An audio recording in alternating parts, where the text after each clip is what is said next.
Before we start, I feel the need to preface this video. It has gone through numerous rewrites, sometimes even reaching the middle of the editing stage before I would scrap it and start over. In its initial form, it probably would have come out on time, but it wouldn't have released in a state that I was proud of. Kentucky Route Zero is not a game that I played on release, nor as its episodes rolled out over the years. And yet it was a game I played right when I needed to. I try not to inject too much of my personal life into my content here on YouTube, as it's a passion project I normally use as a form of escapism. But this time is different. This video, much like the game it is centered on, has inadvertently turned into a way for me to move through the changes happening in my life rather than avoiding them. To sum things up, and at the risk of sounding like a pretentious douchebag, I think making art can be healing. And while the video you're about to watch is nowhere close to perfect, it gave me exactly what I needed when I needed it most. Closure. So I hope you enjoy it, and at the end you might consider playing Kentucky Route Zero for yourself too.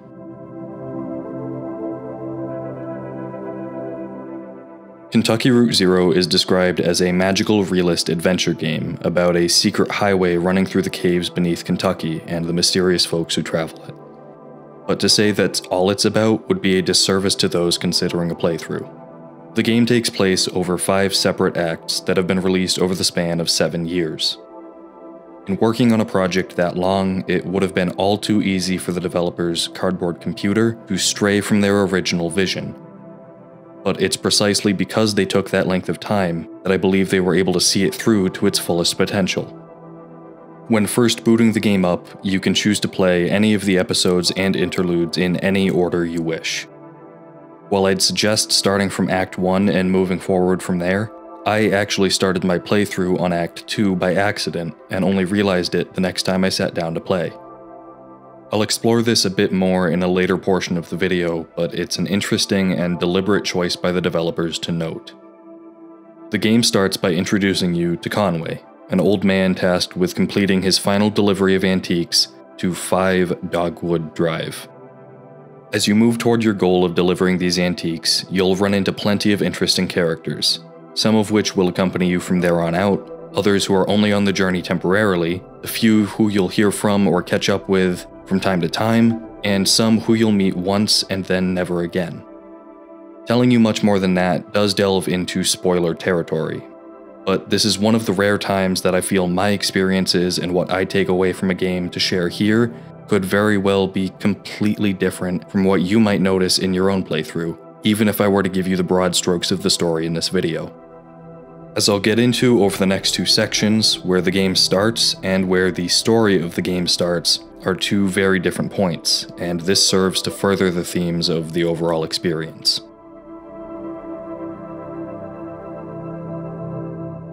As previously mentioned, Kentucky Route Zero is the kind of game where every single player will come away from it having noticed different things. The developers know this too, as there's an option for multiplayer in the main menu, and when you select it, you are greeted by the following instructions. Play until you encounter something. An image, a sound, a choice of words, a notable absence that reminds you of someone else in the room. Pass control of the game to that person. You don't have to explain yourself, and so on. With a description like that, you might assume that it's impossible to nail down one lone theme that permeates the game, but I would argue that you can. It's just that each player may notice a different theme. One player might notice the theme of battling addiction, even ones thought to be long gone, only to resurface during a moment of weakness. Conway embodies this theme, with conversations often outlining his experience with alcoholism and how it's affected his life, as well as the moment he decides to take up drinking again, and the ensuing spiral he enters. Another player may pick up on the undertones of cold, calculating corporatization stretching to reach even small towns and communities, and how overwhelmingly suffocating that can be for the people who live there. Characters may have lost their jobs due to the new power company in town, overtly named Consolidated Power Company, wiping out the competition. Others have gone into debt so severe that they end up working the rest of their lives for the Hard Times distillery they owe money to, all at no personal gain of their own, solely to pay off their crippling debt. Yes, the people of Kentucky Route Zero have literally and figuratively fallen on hard times. The irony is not lost on the player. This idea is most present in the interlude acts of the game, with plotlines that, however briefly, spill over into the main campaign. And yet, some may find the main theme to be that of family, whether it be family by blood or through the bonds you choose to make yourself, as exemplified by the child Ezra, his giant eagle named Julian, and the android musicians who he bonds with in lieu of his absent biological parents. These concepts are innately human and relatable to the vast majority of people who would play Kentucky Route Zero. However, the one theme that I would like to focus on for this video is what it means to be a ghost. At multiple points throughout the game, characters will speak to the idea of ghosts, or rather, the people and places that are no longer a constant in our lives. One of the earliest examples of this is with the character Weaver Marquez. You meet Weaver in the very first act of the game. While playing as Conway, you explore an old farmhouse, where Weaver appears suddenly and has a conversation with him before showing him the entrance to Route Zero. At this point in the game, we don't know much about Weaver. But even so, her appearance and behavior here is stereotypically ghost-like. She appears out of thin air after the lights flicker on and off, and she seems to have some supernatural connection to or control over the nearby television. As you progress through the game, many other characters will reference Weaver, specifically how she just up and disappeared one day, but still takes control of a local broadcast station's signal every so often. Some people believe she's simply living off the grid and hacking the station for fun, while others believe she truly is a ghost haunting people via the airwaves. And the thing is, we never really get any concrete clarification on who or what Weaver is exactly. Not only is Weaver a literal ghost to many of the characters in the story, but also metaphorically to Shannon, who is her cousin and was her childhood friend. Shannon speaks fondly of Weaver, but it's clear that Weaver is no longer a part of her life, at least not in any tangible sense. For all intents and purposes, Weaver is a ghost. In another scene, a conversation between Shannon and Conway takes place, which reads as follows. "Do you believe in ghosts? I do believe a place can be haunted, if that's what you mean. What about a person?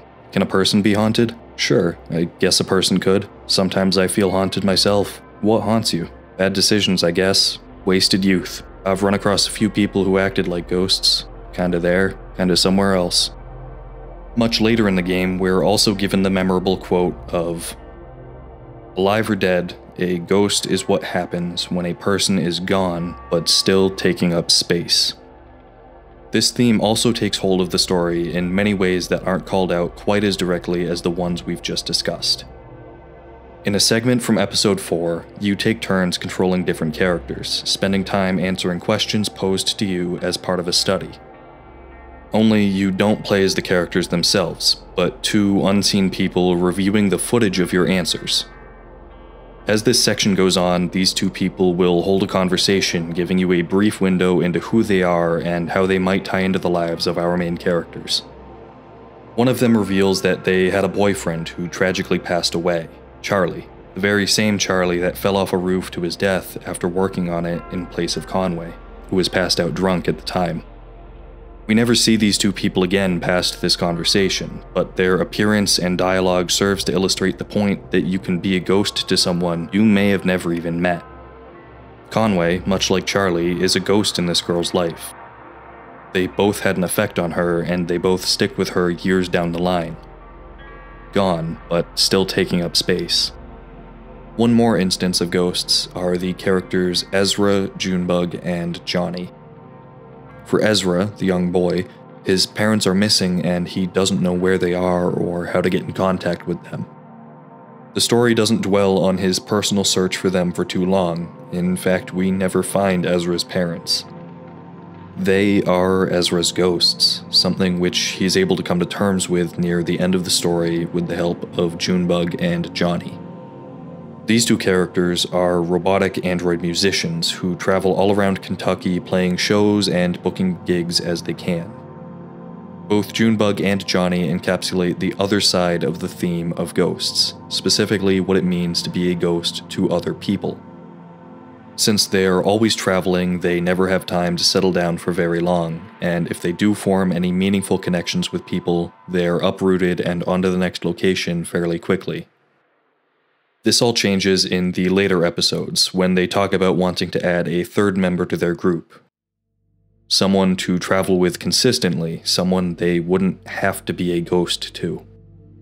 As I said before, after spending a good portion of the game together, Junebug and Johnny extend this offer to Ezra, who in turn accepts and finally feels like he's found parental figures in his life once again.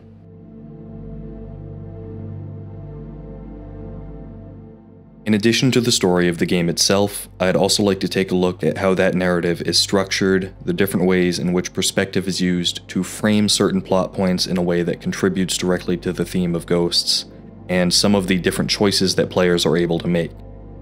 As I alluded to earlier, where the story of Kentucky Route Zero starts and where the player begins the journey are two very different points. We jump into this story and are introduced to Conway at the gas station in Act 1. But his story begins far before the start of the game. Back before the delivery to 5 Dogwood Drive, before Charlie fell off the roof, and before alcoholism took hold of his life. Everything that happened before has long-lasting impacts on the story that we play through during the events of Kentucky Route Zero. We learn about all of these things out of order, in snippets and recollections from people along the way, with imperfect descriptions using the words just adjacent to what might make us feel better about it all. Perspectives switch, stories get pieced together like a puzzle, and even if a few pieces go missing here and there, the picture is all but incomplete. That's what I meant when I said I started Act 2 first by accident. But that didn't negatively impact the experience at all. In fact, it almost works in service of the overall narrative structure and design. The game makes a point to jump around its timeline often, mainly in the interludes, but splicing flashbacks into the main episodes by way of dialogue from other characters. What would often be filler in other games, Kentucky Route Zero makes you care about what everyone says, because it all ties together in one way or another. Your feelings towards the story are further amplified by the hand you have in telling it. Choices are a big part of Kentucky Route Zero. You'll be making them almost constantly, deciding what to pick for dialogue options, what to name your dog, where to go on the map, etc., and practically none of them have any bearing whatsoever on the plot unfolding in front of you. When I started the game on Act 2 before playing Act 1, the game knew I hadn't named the dog in Act 1 yet, so it named the dog exactly that, dog. When I went back to play Act 1, I chose to name the dog Blue, and in subsequent episodes the dog was named Blue. Did that impact anything in the game at all? No, at least not in any palpable way. Kentucky Route Zero likes to give players choice for many of the menial decisions as well as the larger ones. With that said, the difference between this game and the countless others that tout how your choices matter as a marketing tactic is that Kentucky Route Zero shows that your choices can still matter without having any drastically world-changing effects on the gameplay or the story. Sometimes choices can matter in the sense that they matter only to the player because of how they make them feel or think, and not because they want to reach a specific ending by following a walkthrough guide. The choices keep being made, and regardless of the outcome, no matter how big, small, or non-existent, the story keeps going. These choices lead to my next point regarding the soundtrack, which surprisingly allows for player input as well.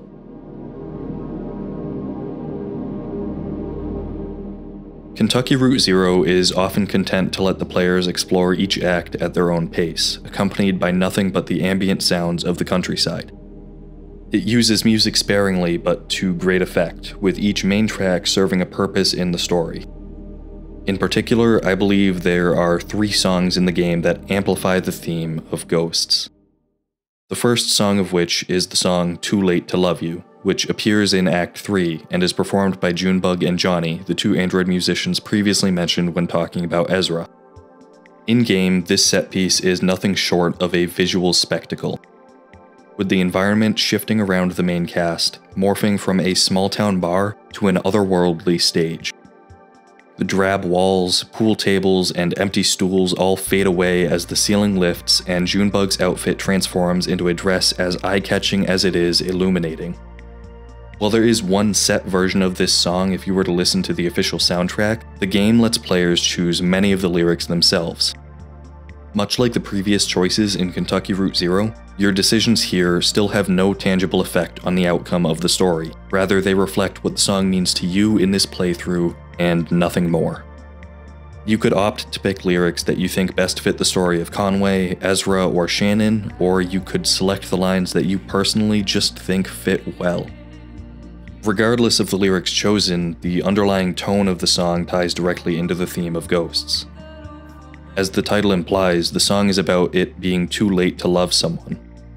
Whether that person passed away or is simply no longer in your life for one reason or another, they're gone. They're a ghost.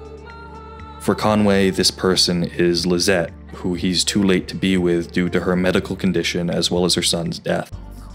For Ezra, it's his parents, who he desperately wants to find but has no clue where they are. For Shannon, it's her cousin Weaver. And for the player, it's whoever comes to mind when you first hear the song.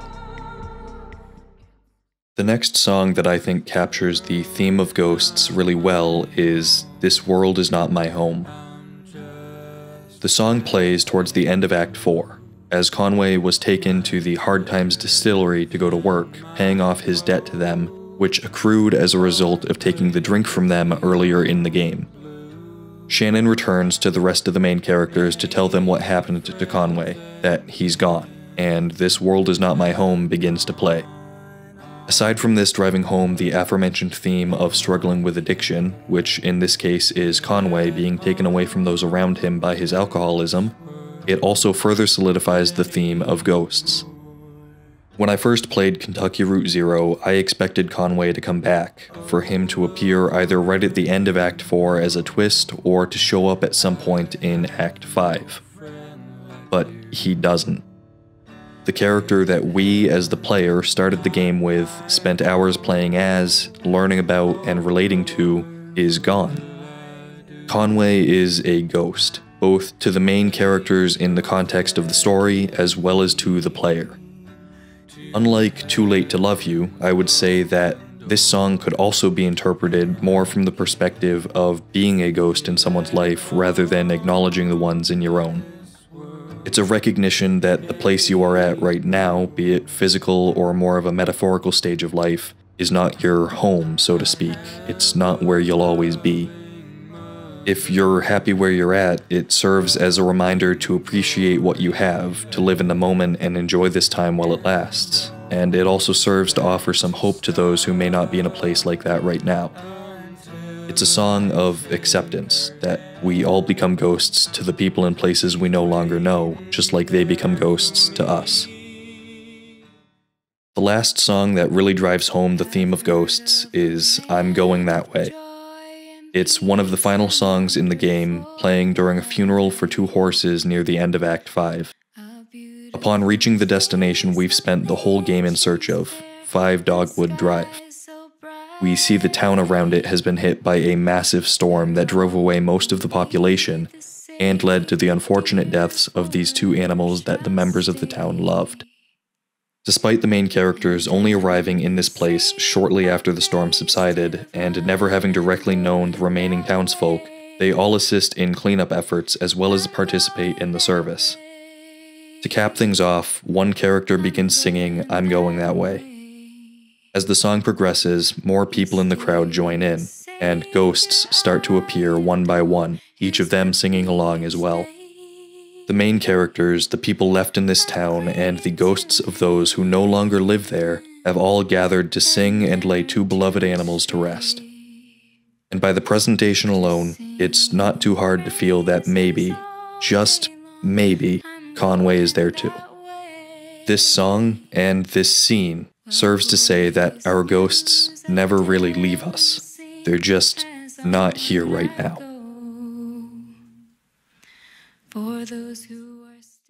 As I finish reading this script, knowing that it's the final draft of something I've been working on for these past few months, I feel a sense of relief.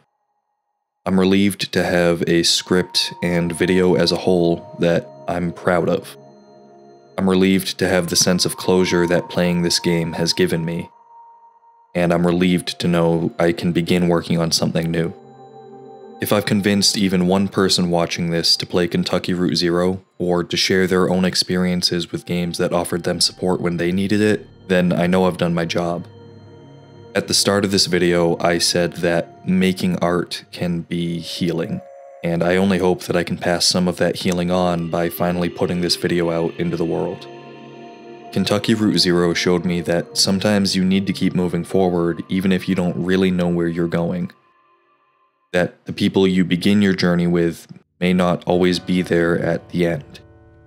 That even when you reach the end, there's always another tomorrow. And that where you are right now isn't where you'll always be. We are all a ghost to someone, just like others are to us. And that's okay. This world is not my home. I'm just passing through. My treasures and my hopes are placed beyond the blue.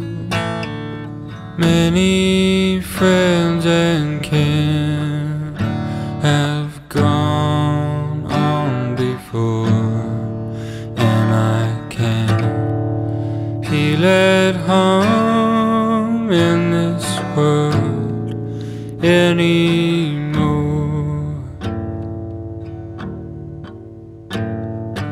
Oh Lord, you know I have no friend like you. If heaven's not my home, oh Lord, what will I do? Angels beckon me to heaven's open door, and I can't feel at home in this world anymore.